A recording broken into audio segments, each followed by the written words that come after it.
If you think you're fine without God, do you realize that this life, James 4:14, he says it's like a vapor. It's like the breath that comes out of your mouth on a cold morning that appears for just a minute and then it's gone. Life is like walking around with a backpack that has a time bomb in it that you have no idea when it's going to go off, but you know that it is going to go off.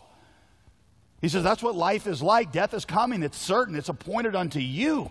One time to die. God knows the day that it's going to be. You don't know it. He's appointed it for you. And after that, there's going to be a judgment. The dream is going to be over. Are you prepared to awake to reality? And believer, you may not see it now, but all this pain is just temporary. And it's going to be over soon. God is more real than the ground that you're standing on, and you're already more rich than if you possessed all the jewels that lie beneath our feet in the earth and the caves we haven't discovered yet. They're already yours, and you're just seconds away from saying, what pain are you talking about? For the believer, the brief pain of this world is the closest to hell they will ever come. And for the unbeliever, the brief pleasure of this world is the closest to heaven they will ever come, and it's just seconds away. Only when you learn the brevity of life are you ever going to look at life the right way. Which is why Moses, in the psalm that he wrote, said, Psalm 90, verse 12, teach us to number our days.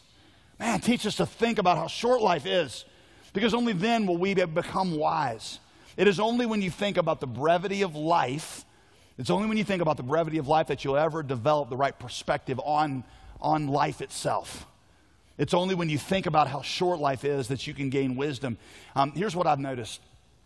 Almost all the questions and the doubts we have about the goodness of God are predicated on the assumption that life is long.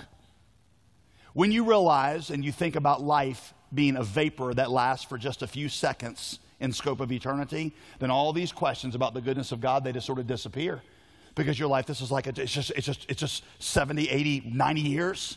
And then there's eternity, and it just seems like nothing. And so what Moses says, what Asaph says is, don't live for the dream. Live for real things. Live for eternal things.